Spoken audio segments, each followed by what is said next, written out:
Without a doubt, they counted me out, I'm getting it in, yeah. No time for no loss, I'm paying the cost, I'm in it to win, yeah.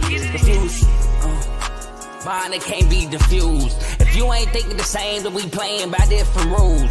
You can't see the vision, we living at different views. Until we complete the mission, keep getting up, never snooze. I walk the mile in my shoes, had the mind of a fool, chasing diamonds and jewels. Trust me, I was confused. Started minding my business and used my mind as a tool. Ended up finding my purpose and found the time to get to it. They told me I couldn't do it, they told me I couldn't make it. They sold it, could never break it. That's sadly mistaken. I need a piece of the pie, I want it so bad I can taste it. They told me like Toby, keep on running toes, they gon' take them. Used to lose, built to win. Applied myself, I felt it in.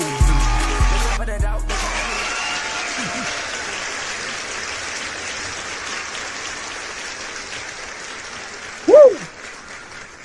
Welcome back, everyone. Welcome back to another exciting episode of Unfazed with JJ and AJ. Obviously, it's your boy AJ. I'm here with my boy JJ, Joe Jordan. How you feeling today, man, on this lovely Tuesday? What is it, the 25th? Yeah, Tuesday, the 25th of March. Man, how you feeling? Man, feeling good. March Madness has been very exciting. NBA is getting better with the playoffs approaching. And we got some NFL drama once again in the middle of basketball season. So I'm excited. Yeah, man. Some news broke while y'all was doing, the R2L show, man. News breaking all over the place. For the people who don't know, we do our planning well before, like hours before. So news breaking, we didn't already plan for the show. I'm like, come on, man, what's going on? But it's all good. We still got an exciting episode for y'all, man. We got a lot to get into. Some sad news to start, though. Obviously, everyone has heard about JUJU Watkins tearing her ACL. First 5 minutes of the last game. Joe Jordan, man, what's your thoughts on JUJU Watkins right now? Unfortunate situation, obviously. She was having an incredible year once again, an incredible tournament run also. And it happened early in the game, and then once you saw her fall, you was just like, dang. She started grabbing that knee. Just her reaction to the injury, you knew it was like something really serious. But you always wish, hope for the best and like, maybe she's just in pain right now. She'll get up and then maybe she might return. But when they started helping off the court, I was like, yeah. And then they announced it was an ACL injury and she's out for the rest of the year. And then, those injuries are long lasting. So just pray for a speedy recovery for her. But she was having a crazy year, Big Ten Player of the Year, Big Ten regular season champion, Big Ten first team and all defensive team, first team All-American, 6th all-time at USC in career scoring, and fastest Trojan to reach 1,000 career points. So she's having a crazy run in her early college career. And shout out to my boy JD5. Good job, my man. That's what I gotta say. Good job. And for the haters, mom wasn't interrupting. Mom cool with JUJU. She wanted to sit between greatness. That's all that was, AJ. Shout out to my boy Tombo. He said it first. And also one thing was crazy. This ain't nothing to do with this injury, but even I think it was the game before this game, she rolled her ankle and she left the game. And then came back in the game when they up by 40.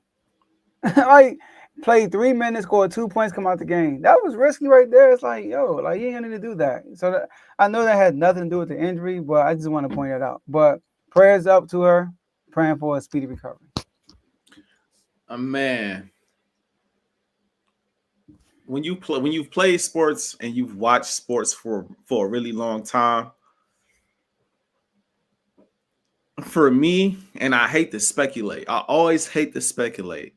Because you don't wish injury on nobody, right? And you always hope that things are not as bad as they look. But when you've been watching for so long, it's like you kind of know what's going on right when it happens. Like for example, when KD tore his Achilles, I knew right away. Like KD done popped his Achilles. I'm not gonna say it, but my first thought is I think he popped his Achilles. Same thing when Kobe went down with his Achilles injury.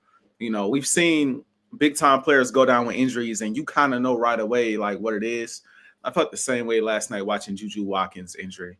I didn't see it live. I ended up catching it after the game was over. I ended up seeing all of the breaking news on my Instagram and then I went looking for the video. And Carl, I got something for you, Carl. Don't even trip. When I come back, we're gonna have a conversation about this bracket challenge. But on a serious note, I got the breaking news. I'm scrolling through Instagram. I got the breaking news. I saw the video, and my first thought was like, yeah, this ain't looking too good. You know, she not somebody that show a lot of emotion. You know what I mean? She don't show a lot of emotion. So to see her down like that, screaming like that in that type of pain, like, yeah, you knew right away, you know, it was something serious. I think this is a massive blow for obviously her, obviously USC, but a massive blow to basketball in general. Forget just women's basketball. Forget, you know, college basketball. Forget the pros. I'm talking like basketball in general. Like, she is a box office attraction, bro. Like, she is that in the sport of basketball, period. She got hoop game. You know what I mean? She's one of the best players in the world in the sport of basketball. You know, again, forget just women's college. Like, she is like that. She's going to be like that at the next level. And I was really looking forward to her getting that rematch against UConn. I was looking forward to that so much, seeing her and Paige Beckers go at it again before they go pro. I was looking forward to that matchup in the Elite Eight. Obviously, that may happen. They might still clash, but obviously JUJU won't be there. And it's heartbreaking. I wish her a speedy recovery. I'm sure she'll bounce back. You know, she's a warrior. She's tough. I'm sure she's going to bounce back and still be a great player in the future. But this stings, man. Like, this, she's one of the biggest reasons why this year in women's basketball, there are certain stars that you really watching. You know what I mean? There's Paige, there's JUJU. You know, there's stars that you really paying attention to. She was at the top of the list, and to see her go down, it's like, it's just sad. It's sad. Yeah, and you want to you want to see a great player like her carry the team to a potential national championship. You want to see that, and like you said, her against Paige Beckers. We had one more round to wait. Mm-hmm. One more round. They beat Kansas State. UConn beats Oklahoma. We see UConn against USC once again. So it is sad to say, like you said. Last year we had Angel Reese and Caitlin Clark. And we talked a lot about those two, specifically Caitlin Clark, like a lot about, because Caitlin Clark, and I'm one of the biggest Caitlin Clark fans. I don't shy away from her. She is a baller. She's ridiculous as well. But we spent a lot of time talking about them. And even though JUJU was great, I'm not gonna say she flew under the radar, because she didn't. But she didn't get talked about as much as Reese and, you know, Caitlin. And so I feel like this was her time. To come out and she was killing the start. She was dominating the start. You know what I mean? As a freshman. It's just it's unfortunate. But like I said, I think she'll be back. I think she'll be okay. Top-notch surgeon out there that she's getting surgery done by. I'm hearing that the surgeon, and I'm blanking on the guy's name, but I'm hearing the surgeon that's doing her surgery has done surgery on Kobe and other like great stars in LA. So I think ultimately she'll be okay. Yeah, I mean, she in USC, you know, she is near LA. Yeah. Well, she is in LA. Yep. And you know, you gotta go to LA, the Lakers. 3-game losing streak, AJ. 3 games. I mean, we talk about to the Bucks. Okay, that's pretty okay. The Bulls and Orlando Magic. And we're talking about with Luka and LeBron. This ain't just Luka. This ain't just LeBron. Luka and LeBron. We thought when LeBron came back, it was gonna be another win streak. But they are on the losing streak of 3 games in a row. So AJ, a lot of people are talking. People are panicking. People are concerned. I'm asking you as a Laker fan, are you concerned with the Lakers' 3-game losing streak? Man, I'm not concerned at all. I wish I had my flag. I got to grab my flag. Otherwise, I'd have been out here with the Laker flag on. Yeah, I mean, but it's cool. I'm not tripping, bro. I'm not tripping. What I will say is I've recently, what I've noticed, so we was hot right before that Boston game, right? LeBron goes down in the Celtics game. And obviously we lose a ton of momentum, right? We had to figure out how we was going to adapt and how we was going to play without LeBron for a little bit, right? Then we figure out how we going to play with LeBron for a little bit. We go on like a 2-3 game win streak. We get it going a bit. Bron comes back. Now it's like we trying to adjust to having him back now. We already, you know, when you make a mid-season trade for a talent like Luka Doncic and you lose a guy like Anthony Davis, it's already going to be a drastic change right there. It's already going to be a drastic shift in how you defend and how you play offensively and how you coach. It's already going to be different, and you have limited time to figure this out. So what we're seeing right now is the ebbs and flows of a mid-season trade with and without injuries. That's basically what we're seeing right now. losing to the Bulls, ridiculous. You know what I mean? But outside of that, man, like I think the Lakers' biggest issue right now is a fixable issue. I think their biggest issue is the defensive side of the ball. And I say it's a fixable issue because I seen them play elite just about a month ago. Like we saw them as like when they first got Luka and they really started to get it going, they had the best defense in the league.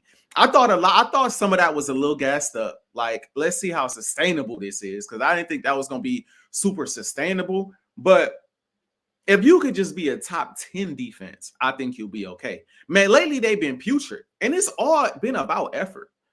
It's been about effort, bro. It's been about getting out to the shooters. It's been about defending the cuts. LeBron being back in the lineup, in all honesty, you could tell he not all the way back. He back, but he not all the way back yet. Like, I don't feel like Bron fully trusts that groin fully just yet, because a big part of the reason why we was as good as we were defensively is when we lost AD, Bron stepped it up defensively. Bron was all over the place defensively. All over the place, jumping past the lanes, blocking shots, chase downs. He's switching off and guarding the bigs. You know, he down there, you know, getting rebounds, starting fast breaks, like Luka jumping past lanes, all that, this and the third. But now with this groin injury, it's like, I mean, with a groin injury, if anybody's ever had it, you know, one quick move and you out of there again. One quick move, you turn something. Like it's an injury. It's kind of finicky. You got to be a little careful with. And so I think he being a little, you know, I noticed, bro, when Bron playing through injury, he be real picky about choosing his spots. I ain't gonna go for that one. I ain't gonna get out on that shooter. I ain't gonna do that. Like, I've noticed that throughout the years, especially the latter years with LA. If he hurt, you gonna know he hurt. Ain't gonna be no hiding it, bro. Okay, he clearly not 100%. He ain't even run out there. He ain't even getting back on defense. He ain't even, you know what I mean? So that's clear to me. But I feel like in the playoffs, these issues, it will be one thing if I felt like it was a schematic issue. It will be another thing if I genuinely felt like it's a personnel issue. Obviously, we are undersized now. Luka is not a great defender. We know these things. These things are obvious. But I believe if they pick up their energy and effort, which I do believe they will do come postseason time, they pick up their energy and effort, I think defensively they'll be fine. I have no questions about them offensively. The only thing I would say is Luka, my dog, take over first quarter through the fourth. Play the whole game. I understand sometimes it seemed like he come out, he get hot, he get it started, and then for the rest of the game, he kind of passive, trying to get everybody else. No, bro, stay aggressive. We want you to, if you're going to play it like that, play it like this. You take over dominating the first quarter, and then you take over and dominating the fourth quarter. Because what we've missed over the last, 5 years now since the bubble is a closer. So we need you to be Luka all game long. And if you're not going to be Luka all game long, be Luka in the first quarter to set the tone, in the fourth quarter to end the game, and let LeBron, Reeves, and the rest of the crew fill in the in-between. That's how I feel. But all in all, man, I'm not tripping. I want the Lakers to figure this out pretty soon. We only got like 10 games left. The schedule is not super easy. I will say that. It's not a super easy schedule. But with everybody back healthy, LeBron slowly coming back, as long as you avoid the play-in,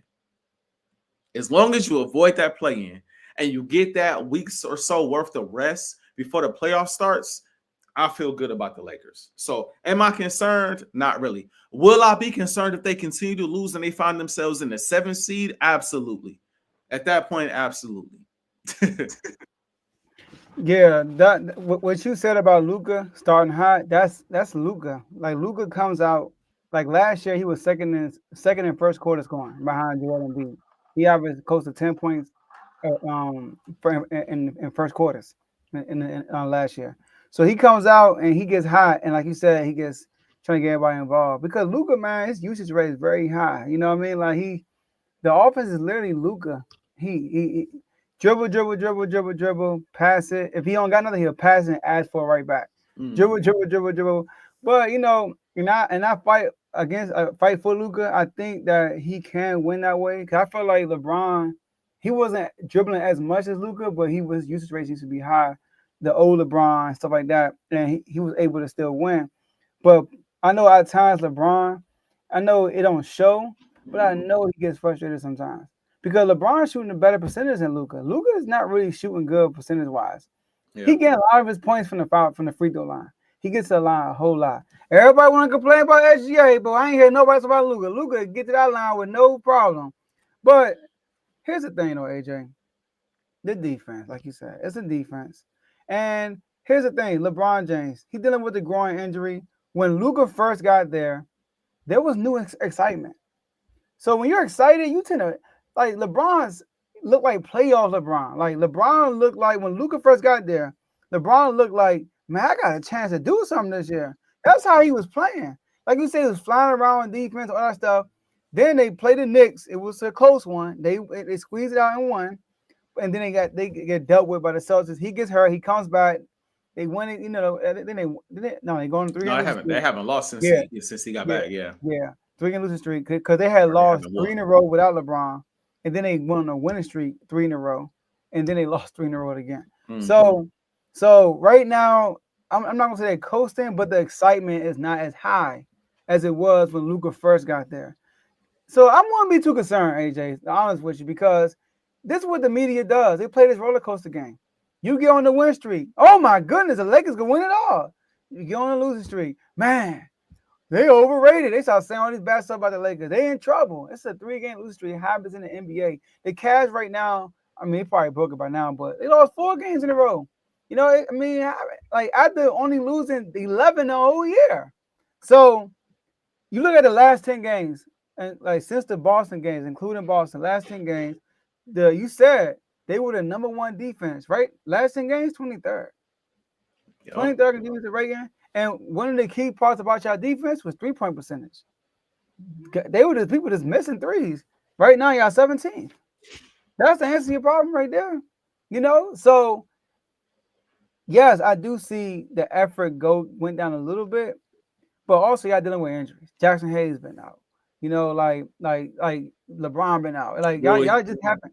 Rui been out. Y'all just haven't really had y'all line up. It's part of the deal. It's part of the season, like you said. And like you said, they adjusted without LeBron. Now they got to readjust with LeBron. So it's just a lot right now. I wouldn't be too concerned. As long as you don't play OKC second round, don't be too concerned. Hey, they finish if they finish in that 4th, 5th seed, that's where we had it. And what Shannon say? Get KFC, UFC, OKC, Lakers at 5. Hey. I don't know if I say Lakers at 5. I might say Lakers at 6. though. I don't know. But I feel like, again, man, like I feel like we are right where we want to be. I feel like the Lakers are right where they want to be, bro. Like I feel like they're in a spot right now. The goal is to number one. The goal is number 1 is to stay healthy. Number 2 is to avoid the play-in. Avoid the dang play-in. First time in like 5 years, bro. Please, I don't want to have to watch the Lakers in the play-in this year. Avoid the play-in and get in the playoffs healthy. We've seen Luka as a 5th seed still go to the finals. You know what I mean? Like just last year. Like we seen him not as a high seed go at the Clippers and make a run. Like we like it. Once you get in there with talent like LeBron and Luka, if they are healthy, you're in. Like you're in. And it will be even sweeter to have a home court in the first series. That would be nice. But all in all, as long as you get in healthy, you avoid the play-in, bro, I think you're in a good spot. And that's, as a Laker fan, that's all I'm looking at right now. Like, yeah, you could win as many games as you want. You could drop as many games, or the case may be. Let's just get there healthy. LeBron is there. Luka's there. Reeves is there healthy. And JJ Redick, I still own you, bro. Now, I love what JJ has done this year. JJ has been great this year. I think JJ has done a fantastic job with the Lakers this year. But eyes on you too right now, bro. Guide this ship to the playoffs, bro. Get us to the playoffs. I don't want to see us continue to drop games, especially games like to the Chicago Bulls who go out there and lose by like 30 because guys just not getting out to the shooter. It's like, I mean, even in the first 30, what was it? First like minute of the Magic game, we saw LeBron and Jackson Hayes have some sort of confusion on the switch they was supposed to do against Paolo, and Paolo walked right into the 3 like, all right, like, bro, the game just started. What y'all doing? Y'all already having a hard time communicating. I put that on Bron, bro. Speak, bro. You the loudest one on the court normally. Hey. Let them know. Hey, I'm here. You there? Like, come on, bro. But this again, well, I'm not tripping. It's because I know he ain't gonna be like that in the playoffs. Like you just know, like this is just like, all right. He know it's about 10 games left. All right, bro. Like at this point in his career, even in Luke, like with Luka, like they all like, all right, bro. Like let's just get to this playoffs. We got a nice team in place. Let's get here and let's do what we gotta do. These issues won't consist. At least the energy and effort piece of it, I don't believe will be an issue come postseason time. Now, will teams still exploit us somehow, some way defensively? Absolutely. I'm sure it'll happen with Luka on the floor. I'm sure it'll happen with us not having a ton of size at all times on the floor. I'm sure it'll happen. But as long as we have that effort and energy out there on defense, we're going to get deflections. We're going to get steals. We're going to create fast break points. I have no issue with us scoring in the half court. I think ultimately the Lakers will be fine. And honestly, bro, I like OKC. I respect SGA. Bro, I'm not afraid of OKC. And I think it's because of the youth. I think that's really what it is. I think that's between them, Memphis, and the Rockets. Them three teams in the West, I'm like, I know we can take them dudes, bro. That's just how I feel, bro. Like, look, go out there and match SGA, and the rest of y'all take off. We should be straight. We good. I like Chet, though. I like Chet a lot, too. Chet is a baller. But, like, man, I feel like we good, bro. I feel like we in a good spot, man. I ain't too worried about SGA, man. I think the Lakers feel the same way, though. Right now, they're fourth, and they're tied with Memphis. They would like to play Memphis first round, and then potentially play Thunder over the Nuggets second round. But listen, man, Lakers, Von Wafer, coffee maker, OKC and picks. I like that. I like that a lot. I like that a lot. But you know, one thing that Asante Samuels didn't like is what Deon Sanders said. Hey, I see you with the transitions. I see you. I've been practicing. My boy Tomo, man, helping the brother out. I feel you, man. I respect it, man. Too smooth. Yeah, man. You know, too smooth like the T-step. Not the two-step, but the T-step. Right. Deon Sanders came out and he don't like the T-step. He don't like people coaching that. He think it's stupid. That's what he said. Asante Samuels replied and like, yo, you crazy. Basically, his whole career was off that, you know. So he was a ball hawk. And then Shannon Sharp comes out and doubles down what Deon said, and he wants to debate Shannon Sharp, and he wants to throw his numbers out there, mainly the interceptions and the pass breakups. PBU, that's your stat right there. You missing that a lot on here. So AJ, that means he's a former Eagle. I mean, I remember a hit he put on Reggie Bush. That was crazy. Had that man crawling. He had some game-stealing picks, too. Led the league in picks twice. So, AJ, I'm going to let you talk, though. What was your reaction to this whole beef? Asante Samuel did the same thing with Darrelle Revis a while ago. And it's like, come on, Asante, bro. And, like, the same way I was talking about Steph on the last episode, when I was like, bro, Steph is one of my favorite players ever. I hate to be like that towards Steph because I don't want to dog Steph. That's my guy. But he not in the GOAT conversation. It's the same way I feel about Asante Samuel. That's my before Big Play Slate came to Philly, Asante Samuel was my favorite corner to ever play in Philly. It was him, and then it was Lito Shepherd right underneath. That's how I went. Slay came, Slay became my favorite corner, bro.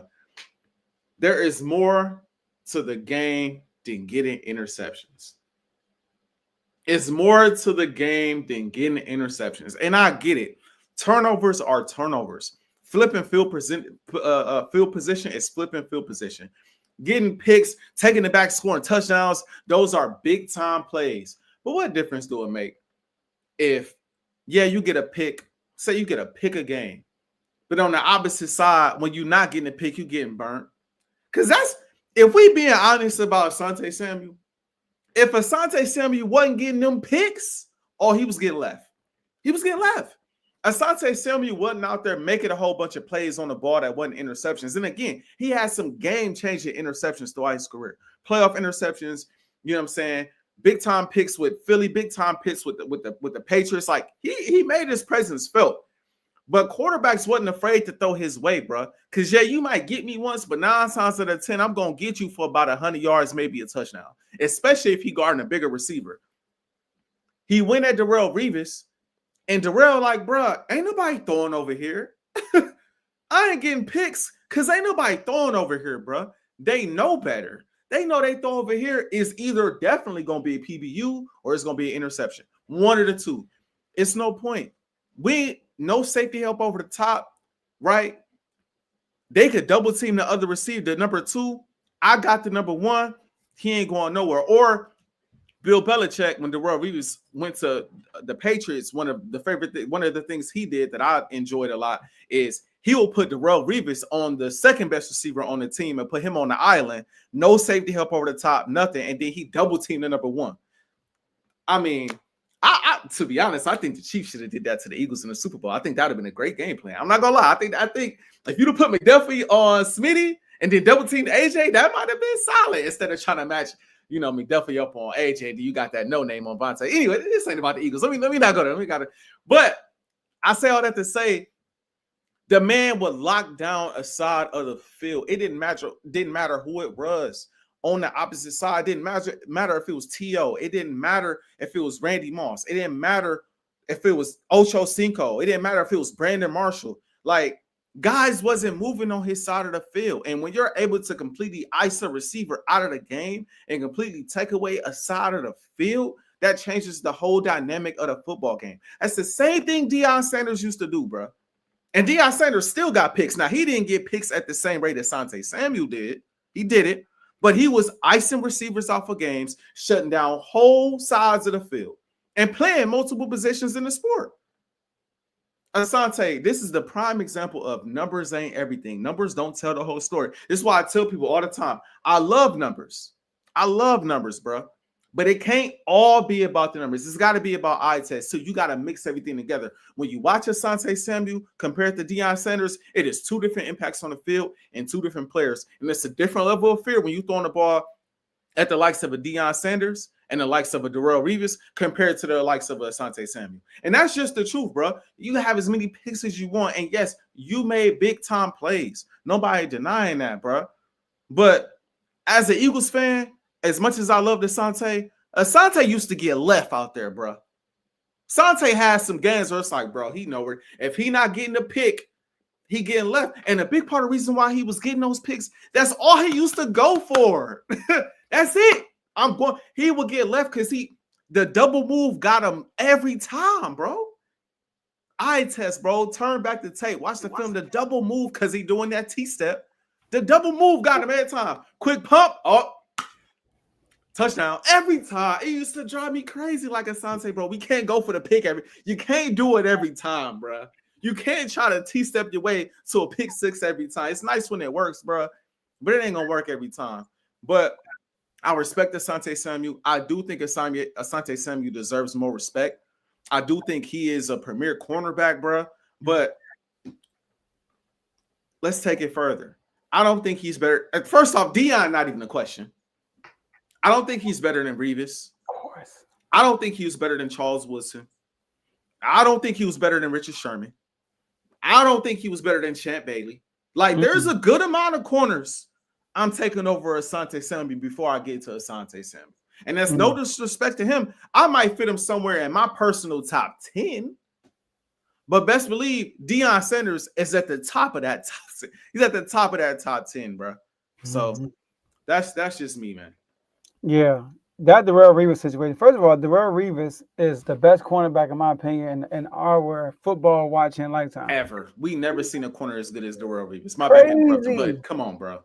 Come on, man. Like Rex Ryan even said it himself, man. I just put Darrelle Revis right there, and we ain't got to worry about him no more. He shut down Randy Moss. Everybody go crazy about that one catch Randy Moss had. Go look at what he did outside of that one catch. Nothing. On the meetings, they went against them. So look, when I hear about Asante Samuels giving these interception numbers, I think about Trayvon Diggs. Think about this, AJ. Trayvon Diggs had 11 interceptions. He was an All-Pro that year because he led the league in interceptions, though. That's why he was All-Pro. But football players, people who watch football, always say Trayvon was a better cornerback the year after that. Then he was with the year on it. He used to get burnt up. He was a ball hog, yes, but he used to get burnt up. He led the league in passing yards allowed, receiving yards allowed. But the year 3, the next year after that was year 2. Year 3, he was locked down. Literally, he locked down Jamar Chase. He locked down Terry McLaurin. I mean, AJ Brown got with that one double move, and that was it. He did nothing else the rest of the game. Mm-hmm. So he literally was strapping. Like he had a great year. So Deron Bland was pick 6. He broke the record, but the man was getting cooked. He wasn't considered the top cornerback. Your boy CJ Gardner-Johnson led the league in interception again. AJ, he tied with the most interceptions last year. Would you say he's the best safety in the league? No. Because he used to give up them red zone touchdowns in a heartbeat, bro. Oh my gosh. Bro, he give up them red zone touchdowns in a heartbeat, bro. So my thing is like interceptions is not the end all be all, but Asante Samuels is a really good cornerback. I give him his props. But you have your cornerbacks like Sauce Gardner or Gonzo or PS2 who just lock you down. You have your ball hawks like a Trayvon Diggs early on, Asante Samuels. But then you got your guys who are ball hawks and shutdown corners. Your Deon Sanders. Darrell Revis 1 year I think he led the league in interceptions 1 year, or he had 6 1 year. Stephon Gilmore, when he won Defensive Player of the Year, led the league in interceptions, but he was also a lockdown corner. Champ Bailey was a ball hawk, but he was also a lockdown corner. So Asante Samuels putting up stats. The stats you really want to look at is, okay, how many targets were thrown at you? That's one stat right there. How many times they actually tried you? I was doing my research. I could not find that stat. I was trying. I was looking too. I was looking for that too, digging. Like, where can I find the stat? How many times they tried you? Because you getting all these pass breakups because they trying you. AJ, last year the Commanders, the person who led our team in pass breakups was Mikey because he was a rookie. He got tried. Second, St. Juice. St. Juice getting thrown out every time. I mean, obviously you don't have more pass breakups than Marshall Lattimore. He only had 3, but he was hurt most of the year. But the good corners not going to have a lot of pass breakups because they're not getting the ball thrown to him. People complain about Sauce Gardner. He don't get interceptions. Throw the ball to him. Maybe he'll get some. You know what I mean? Right? So great corners don't get the ball thrown to them. They just don't. You know, so it sounds like, man, like I respect you, bro, but you got to stay in your lane, bro. You really got to stay in your lane. I like the confidence, but picks ain't the end all be all. Bro, the man wasn't a versatile receiver or a versatile corner, bro. He wasn't a versatile corner, bro, because he stayed in off coverage, especially in Philly. He ain't checking nobody at the line of scrimmage, bro. He not jamming nobody at the line. He off you 5-10 yards, and he looking for the pick every single time. Deon play you however you want to play Deon. That's how if you want to be off 5 yards, coach, I play off 5 yards. You want me off 10 yards, I play 10 yards off. You want me at the line of scrimmage, jam you at the line, he'll jam you at the line of scrimmage. Whatever needs to be done can be done. Asante played one way. That's how he got all them interceptions, bro. So again, I respect it. And again, the numbers are the numbers, bro. I love an interception. And again, there's a reason why he was my favorite. But there's also a reason why when Slay came around, Slay became my favorite Eagles corner. Because Slay, when he came to Philadelphia, Slay wasn't getting 100 interceptions a season. Slay had no double-digit interception season, no 9 interception season. But the one game, out of all the games he had in Philadelphia, you already know what game I remember most.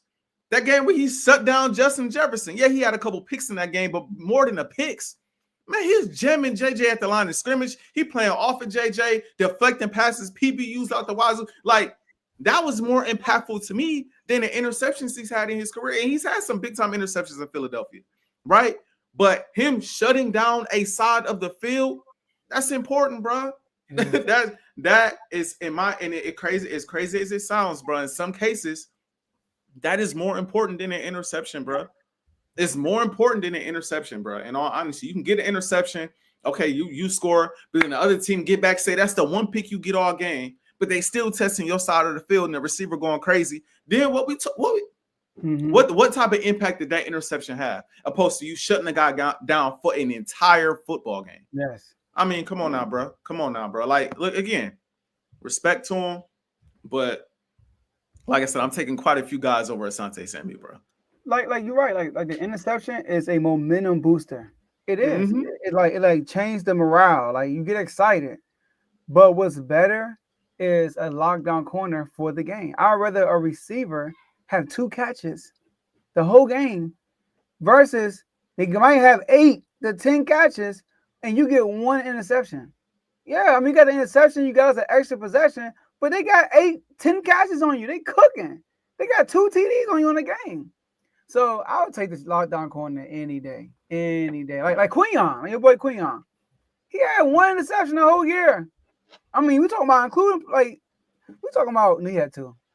We talking about the whole. Oh, you talking about including playoffs? Yeah, I the think he had whole 2. season. Yep. No 2. interceptions in the regular season.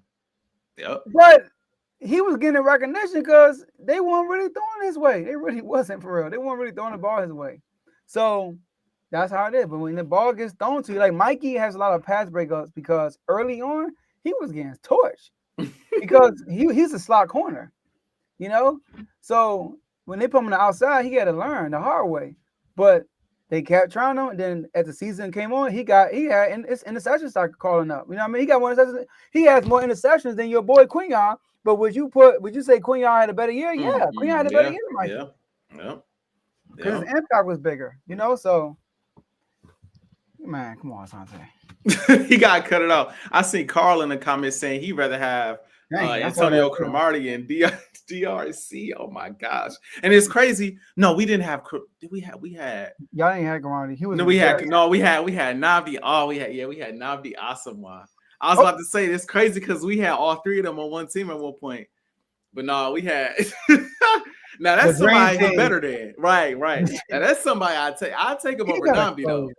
Yeah, that was crazy. As soon as he came over there to that NFC, that was ridiculous, bro. Yeah, he got exposed, bro. That was ridiculous, man. He wouldn't know. Go ahead. Well, we got a little time, bro, because we got a little time in between this next what's the name? I want to ask you real quick, bro. Real quick on the fly. Because I had this conversation with my guy Anthony.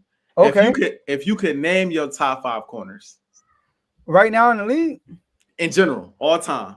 All time? Ooh. All time. I know it's a bit of a tough question. I had to think about it quite a bit earlier.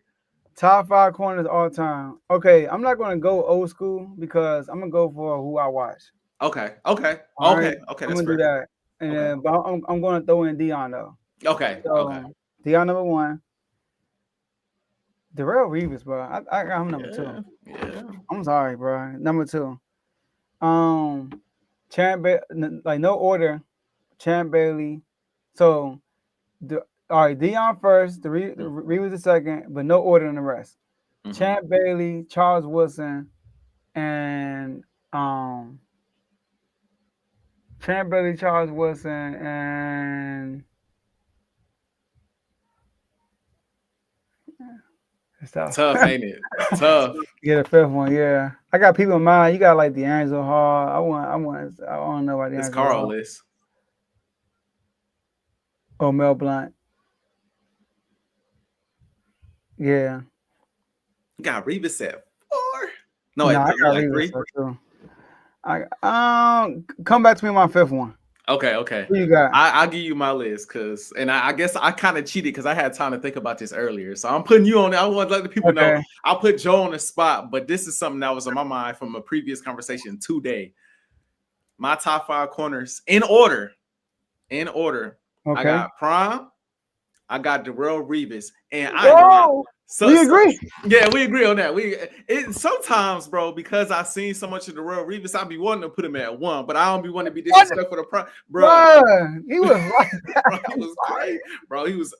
Reeves Island, come on. Reeves is what made me start to love the position. Like, dog, I love seeing a corner lock somebody up like this. This is insane. These are the best corners in the league, or the best receivers in the league. They cannot move.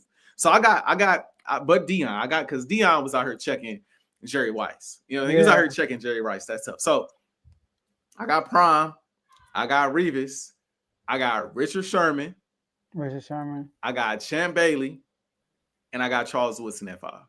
See, that's my 5. I can't put Richard Sherman in my top 5 because he only played one side. He didn't follow receivers. Everybody else you name, they follow the best receiver. They shadow the best receiver.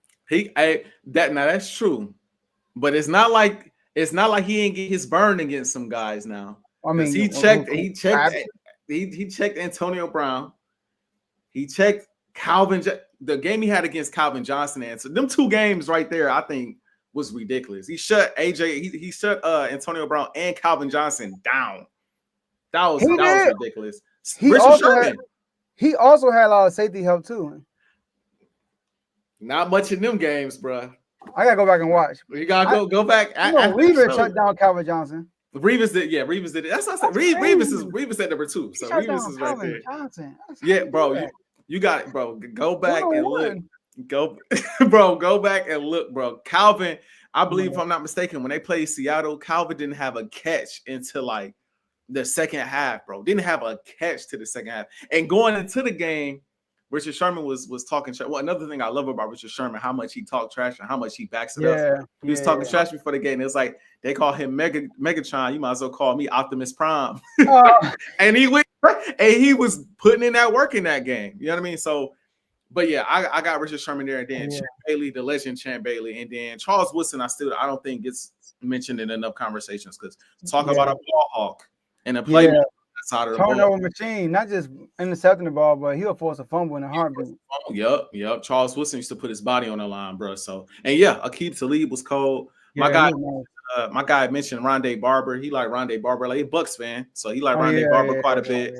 I'm like, I don't know if he in the top 5, bro, but Rondé Barber could play. He could play. You know what I mean? If we talking about like what they accomplished, Richard Sherman will be in the top 5. But like Richard Sherman, like I would take prime Stephon Gilmore over Richard Sherman. Really? Stephon Gilmore is another one that's worth a mention too. That man won Defensive Player of the Year. So I respect that. And I respect that. He was on the best receiver too. He did it. He does a good job. Like Richard Sherman, I feel like he was protected a lot. One thing I did say, playing with LOB helped. Having Brandon Broner on one side, then you had or Maxwell was pretty decent too. Byron Maxwell. Yes. And then you had Chancellor and Errol Thomas. Come on, man. What? A secondary was crazy. And then the front 7 was wow. Like you had Bobby Wagner, you had the I forgot his name, the twin, the linebacker, he a twin. Got his name. It was not Bruce Irvin, right? Who? Bruce Irvin? Bruce. No, that's not who I'm talking about. His brother's a tight end. And he played for the Patriots and he played for the Bears. They like was it Malcolm? Not Malcolm's. Not Malcolm. I'm blanking. It might not be him. Oh my gosh. Hold on. Carl said, right. Michael Bennett. Yes. Yeah, he was a dog on that defensive line. You threw me off. You said linebacker. That's what threw me off. I'm thinking of the linebacker. You said linebacker. My bad. Yeah. No, Michael Bennett was like that too. Bruh. Michael Bennett was like that. Their whole defense was loaded. So I will say that helped. But when he had them one-on-one matchups, he was like that. He made plays too. He was like that. And also, he said yes to Bruce Irvin. And also, when he went to San Francisco, he wasn't bad either, bro. He was pretty nice with San Francisco too. Now he did have that game where he got burnt by Devontae Adams. Devontae Adams used to give him hell. I'm not gonna lie. Devontae used to give him hell. And then he had the game where in the Super Bowl where he got burnt by I think it was Sammy Watkins, got him on a fly route. So he you know what I'm saying, later on in his career, he kind of lost a step, but the technique was still there. He still was out there making plays. So, and Odell, even in Richard Sherman prime, like young Odell, he used to give him problems. He used to give him problems. I'm trying to think. Is Gilmore in that? I mean, Defensive Player of the Year, not bad for a 5th spot. I'm not honestly not mad at that. Who? If you say Gilmore was in your 5. I mean, I don't know if I want to put Gilmore there. Oh my gosh, this is hard. Okay. Yo, I might have to go with. Yeah, bro, this is hard. I can't do this. It's tough, bro. Because I'm thinking about you got Sherman, but I'll tell you about Sherman, Stephon Gilmore. You got like D'Angelo Hall, Ty Law. Ty Law was nice. Ty Law was cold. He said Daryl Green. You could throw Daryl Green out Yeah, there. no. I said people that I didn't grow up watching Daryl Green though. Like Daryl Green was like, That's fair. you know what I mean? I threw Deon in just for like we all know. Just because come on now. It's like leaving Jerry Rice out of your top 5. Yeah, facts. Like you know what I mean, receivers. No, you gotta mention Jerry Rice. Like come on now. I didn't grow up watching Jordan, but come on now. I mean, I know you the but anyway. You can leave him out if you want to. Now I'm playing. Yeah, but I don't know, man. But those are my top 4. I got you. Mount Rushmore. Here we go. I got you. We might have to come back to that. We might have to come back to that at a later date. Like I said, I'll put you on the spot. Here we go. Okay. There you go. You're right, Carl. Okay. Hey, man. Last topic of the day to wrap up the show, man. I came up with this topic because I thought it was kind of interesting. I thought it was an interesting decision by Anthony Davis and the Dallas Mavericks for AD to come back to end the season. Now, at first, it was rumored that AD was going to be out for the rest of the year after Kyrie messed up his ACL and is out for the year. It's like, well, since Kyrie is out for the rest of the year, there's no point in bringing AD back. But AD say, no, I'm coming back. I'm trying to play. I'm trying to play to close out the season. So, Joe, what do you make of this decision? Do you think this is a smart decision by the Mavs? Do you think this is a smart decision by AD? What do you make of this decision to end their season? Because technically, they're not out of the hunt. Technically, they still can be in a play-in. You know what I mean? So, what you make of it? I like it. This is a great sign for Anthony Davis. I love it, to tell you the truth, man. Now, obviously, if I'm a Mavericks fan, what you doing? Don't play him. Hey. Yeah. Don't make the playoffs. I get all that. But as a sports fan, you want to see the players play. And I remember Anthony Davis got a lot of criticism for I think it was either last year or 2 years ago I think it was last year. With he wasn't playing back-to-back games, right? And they were killing him. And AD was like, yo, I'm good. They sitting me down. Like they're making a decision not to play me back-to-back games.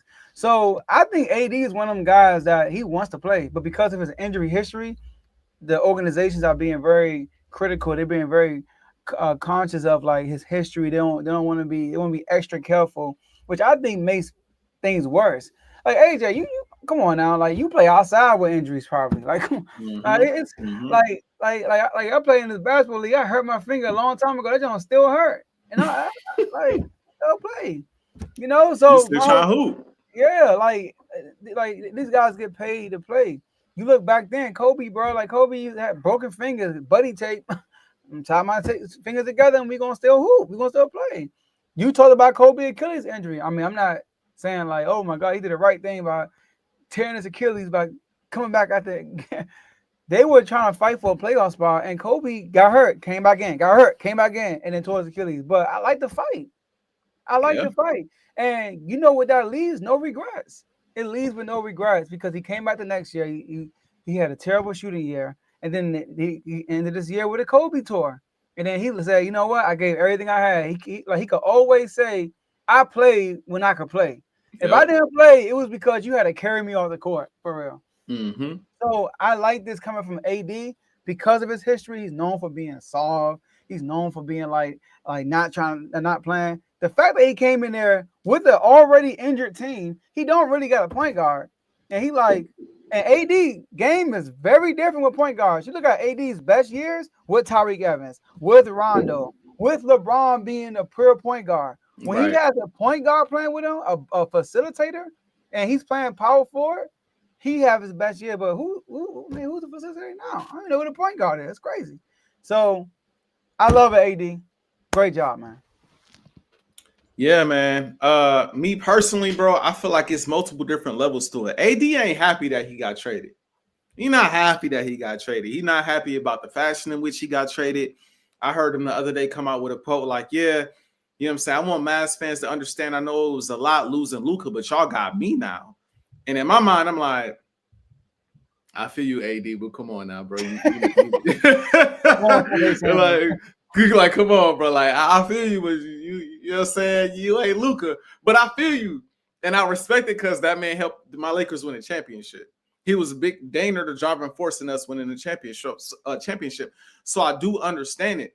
But there's that element of it, like, yo, like, I'm upset that they traded me. And I'm even probably more upset that my first game I came out and got hurt.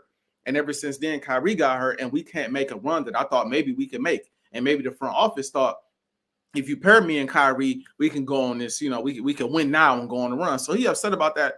So I think he's trying to come back, not only for himself, but I think it's about Mavs fans. I think he's trying to show Mavs fans, like, look, I'm here. Like, I know Luka not here, but I want to get a fan base hope going into maybe the play-in, maybe playoffs, and going into next season. Like, at least y'all got me out of this deal. We not 100% right now. Kyrie gonna come back at some point, and when he come back, y'all see how I play. We could still do what ownership thought we could do, which is win right now. I think that's what he's trying to prove, not only to himself but to the fan base. And so I like it from that standpoint. The other side of it is this: AD not young. He not young. He 32 years old, and the way AD plays, the way his injuries pile up, we don't know how much longer AD gonna be AD. Now he could be AD for the next 3-4 years. He could be AD maybe for the next, I don't know, 7 years. Who knows? But like, I'm sure AD, looking at his career at age 32, is also looking like, I don't know how much of the game I got left to give. I don't know how much longer I'm going to be able to play at a high level. So while I can play, I'll be damned if I sit out, in or out of the play-in, in or out of the playoffs. This is a new team.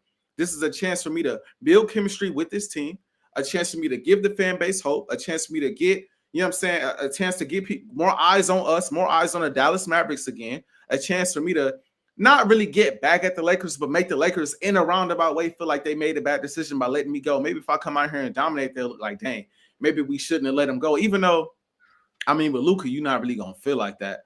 But all in all, like, that's mentally, that's how you going in. That's how AD, I'm sure, is trying to attack it.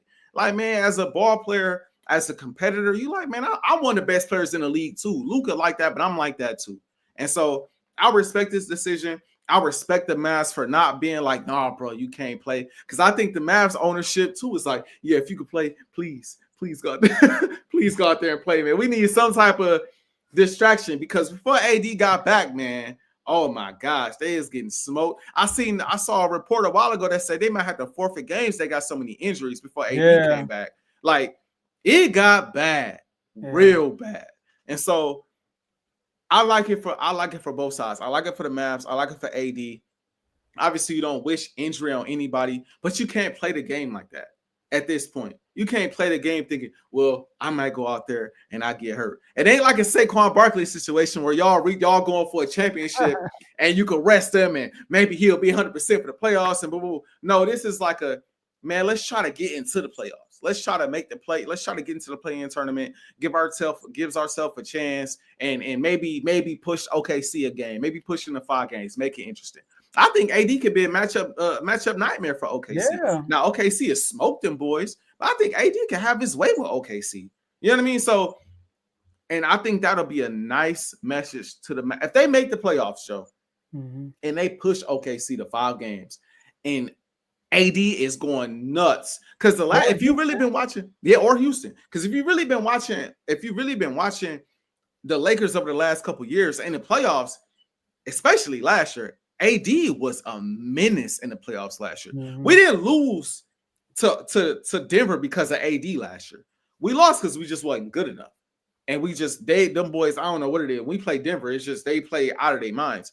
But AD was ridiculous the whole series. He was the one player that showed up every game of the series. If he does that against OKC and they get a game, as a Mavs fan, you feeling decent going into the next season. Knowing you got Kyrie coming back, maybe front office makes another move. And I think that's the impression that AD, again, wants to give the city of Dallas and the fans, man. Let's try to get them to forget about Luka as soon as possible and focus on the talent that I am as a player, because they did get something back. They got a great defender and a great offensive player. And honestly, a rejuvenated player that feels disrespected by just being traded out of the blue. The same way Luka felt disrespected and is now starting to find his stride and go crazy, you best believe AD feel the same way.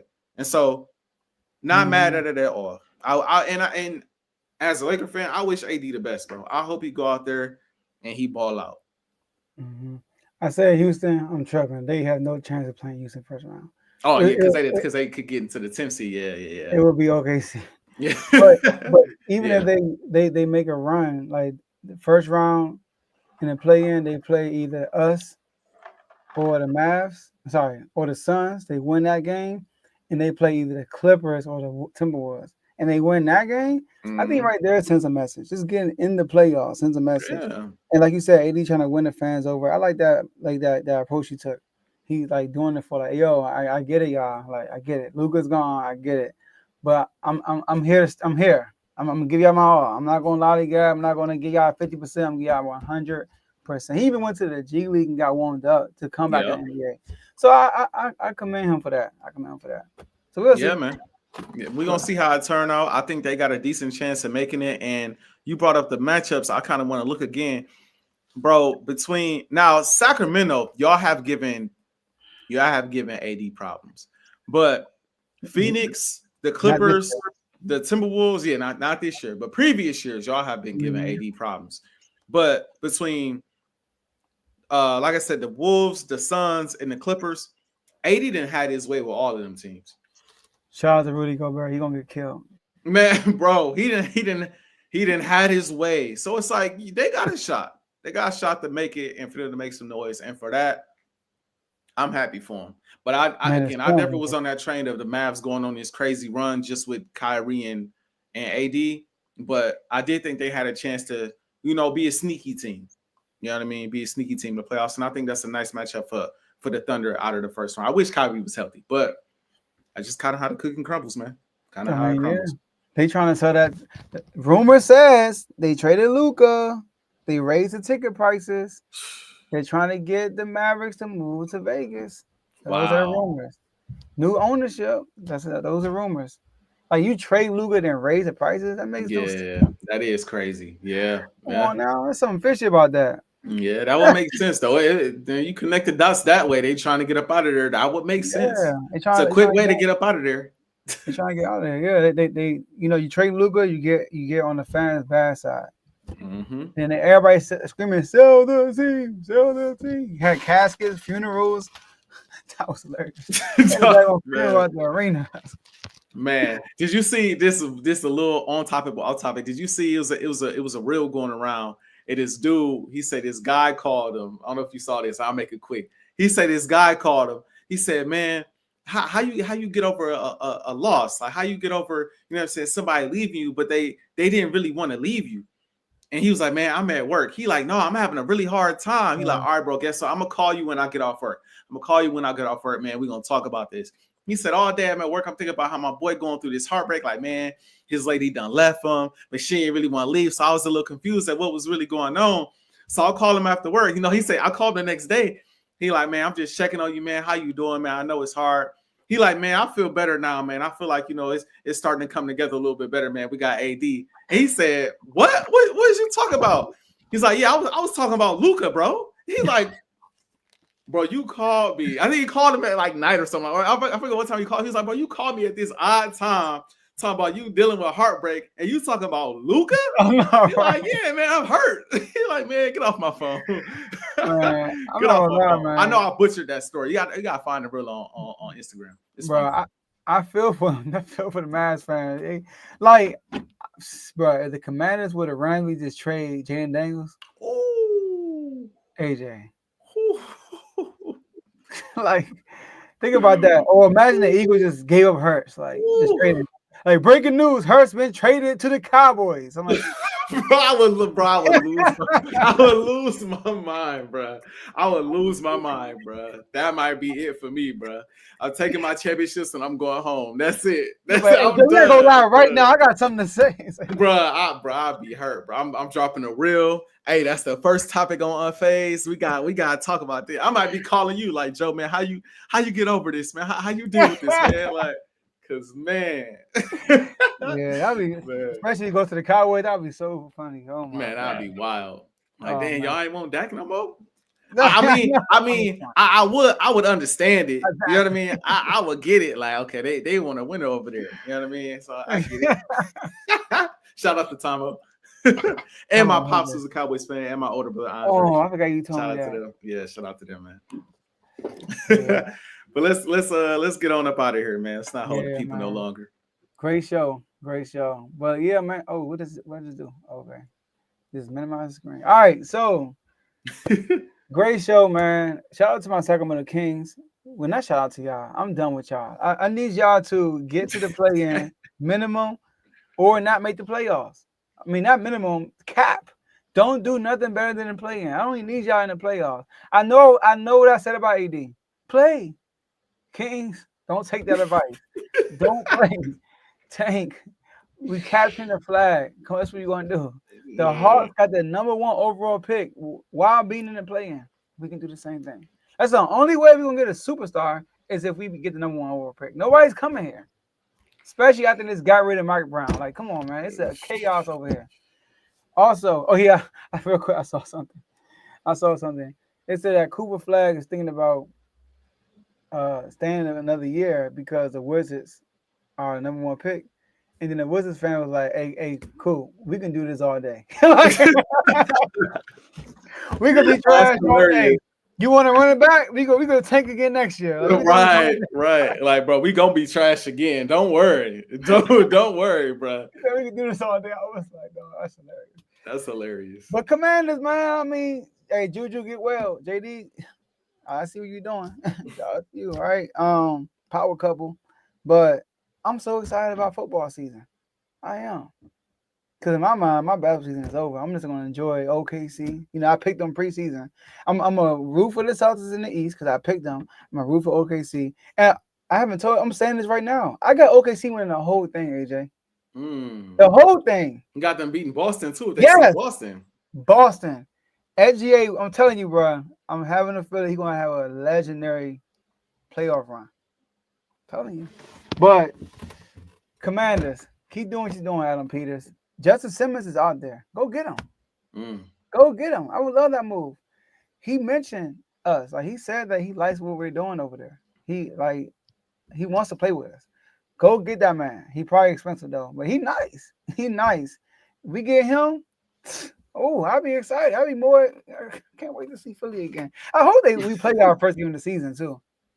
I feel like they're gonna match. I feel like they're gonna match us up with Detroit. I feel like that's gonna be. Either it's gonna be I think it's gonna be Detroit. I think they're gonna have Detroit come to Philly. Cause they've been talking since y'all won the bowl. Yep. You're right. They should do that. But Detroit played the Chiefs though. Man, get Detroit out of here. Let them earn their way in opening night. They did have an opening night. Yep. They keep playing opponents. How about y'all be the host one time? Facts. That's all I got. Hey man, actually, you know, AJ, my bad. Shout out to you and everybody in the comment section. Of course. Actually, it would make sense for us to play y'all first game of the season because last year the AFC Championship was the opening game for Kansas City. Was that the first game of the year? It was the first game of the year, right? It would make sense. It would make sense, man. You have to slap y'all around again, man. We'll have to do that to you. By the way, Justin Simmons mentioned Philadelphia too. I don't know if you saw the whole clip. But Justin Simmons was gassing up Philly too. Like, obviously, that's a great destination. So, like, he was mentioning some teams, but he's throwing some nuggets out there, bro. They wasn't the only team he mentioned, bro. He wasn't the only team, bro. So we got to see. But I'm not playing this game with him this year, bro. Like, he spent all last offseason talking about, I could do this. I'm like, bro, I'm not playing this game with you all year, bro. Sign where you gonna sign and let's keep it moving. Yeah, same thing last year. Man, it drove me crazy. But all in all, of course, man, my boy JJ, Joe Jordan, thank you for another great show. This was a fun episode for me. Shout out to everybody watching.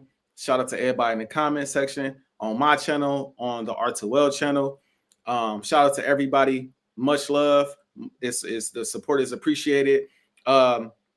Lakers, listen, bro. Like I said, I'm not tripping. Right now, we tied for the fourth spot in the Western Conference with the Grizz. We got the same record, everything. Just float your way into the playoffs, bro. Don't lose too many games. That's all I ask, bro. Just if you just beat the teams on the schedule you supposed to beat, then we'll be fine. Get to the playoffs, get there healthy, and then we can ramp it up, bro. Then Luka go for your 40. Brian, turn back the clock, go for your 32, 8-8. You know what I mean? Reeves shipping your 22, 5-5. You know what I mean? I think we in a really good spot. JJ, guide the ship into the playoffs. And if you guide the ship into the playoffs, you might be guiding the ship to a ship. You know what I mean? You might be guiding us to that spot. Yeah, we might have that spot in that finals. I'm just saying. So all in all, man, I'm glad that we're healthy. Glad the Lakers are healthy. So I'm happy with that, man. Again, shout out to JUJU Watkins, man. Wishing her a speedy recovery. Can't wait to see her back on the floor doing what she does best. And Eagles. Eagles fans, man. I don't know if y'all noticed, but your boy dropped a Jalen Hurts Super Bowl highlight tape on my YouTube channel. Make sure y'all check that out. Show us some love, man. I have been looking for this since the Super Bowl concluded because I'm like, bro, my boy that had 2 great Super Bowl performances. I need somebody to mash these performances together because my dog got a whole Super Bowl highlight tape now. It's a whole Super Bowl. And I was waiting. I'm like, who gonna do it? Somebody gonna do it. I'm looking for my Eagles content creators. I'm looking for the NFL. I'm looking all over the place. Like, I know somebody gonna do this. And nobody did it, Joe. So I said, you know what? I'm going to do it. I'm going to put it together. I'm going to do it myself, man. You know what I mean? So y'all make sure y'all go check that out. Do that. You know what I'm saying? Show that some love, man. It's a great video. It's like 4 minutes long because it's just that many highlights between the last 2 Super Bowls. I mean, just special performances. You know what I mean? So y'all make sure y'all check that out. I even got the stats on the bottom, man. Record-setting Super Bowl numbers. Y'all know how my boy do. Y'all know how our boy does. You know what I'm saying?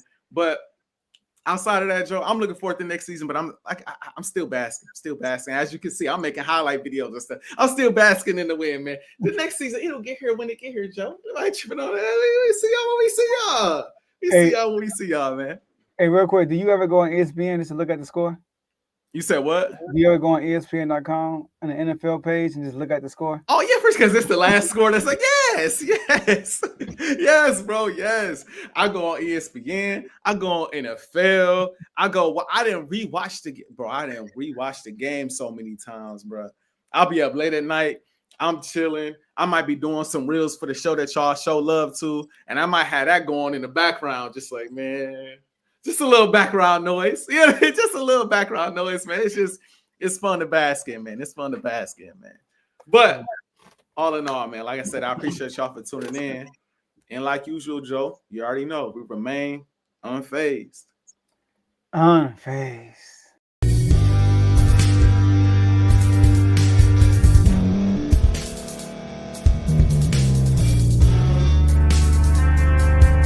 Thank you for staying to the end. If you're watching this on YouTube, please like this video, subscribe, and also hit that notification button so you can be notified next time we put out a video. If you're listening on any podcast platform, subscribe and hit that notification button, y'all, so you can be notified we put out another podcast audio. And last but not least, hit that share button. No matter what you're listening to or watching it, hit that share button and send it to somebody that you know that would love to watch this episode you just listened to. So once again, thank you for staying to the end, and we'll see y'all in the next episode.